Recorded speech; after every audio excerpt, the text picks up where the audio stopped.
بسم اللہ الرحمن الرحیم، السلام علیکم، میں ہوں عمر چیمہ اور آپ دیکھ رہے ہیں دستک ٹی وی۔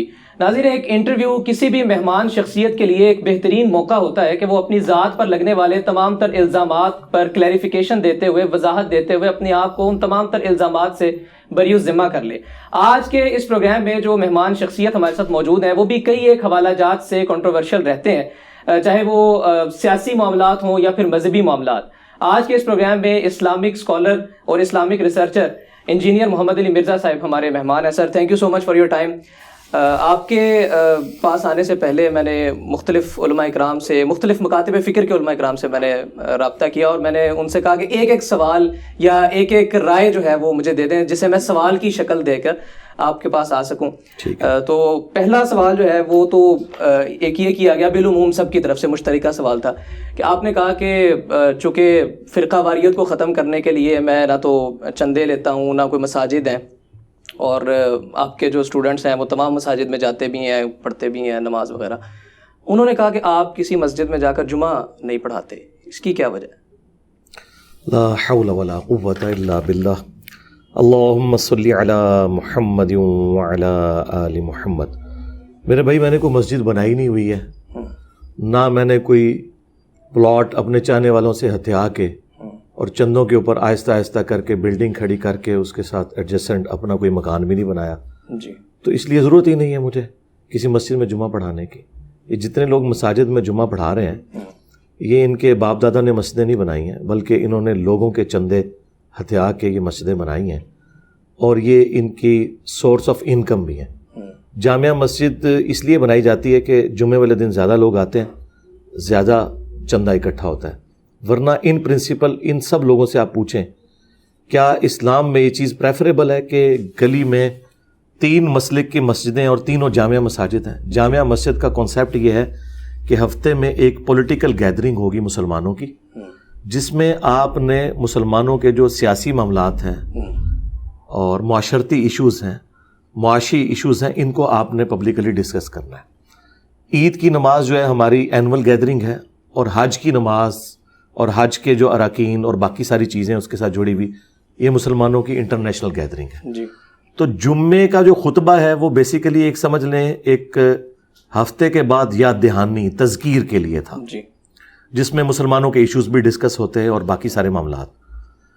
اس لیے اس میں امپلائیڈ ہے کہ ایک شہر کے اندر ایک بڑی جامع مسجد ہونی چاہیے جہاں پہ سب لوگ جمع ہوں۔ آپ ایران میں چلے جائیں، وہاں پر تہران کے اندر ایک مسجد کے اندر جمعہ ہوتا ہے اور آلموسٹ 1.5 ملین کے قریب لوگ جمعہ پڑھتے ہیں، 7 گراؤنڈ میں نماز، اور پریزیڈنٹ آف ایران وہاں پہ خطبہ دیتے ہیں۔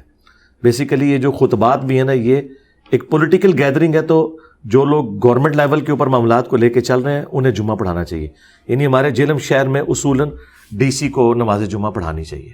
صحیح۔ اگر کوئی کہتا ہے جی وہ نماز نہیں پڑھا سکتا تو تقریر تو وہی کرے گا، مولوی کا کام نہیں ہے کہ وہ تقریر کرے۔ صحیح۔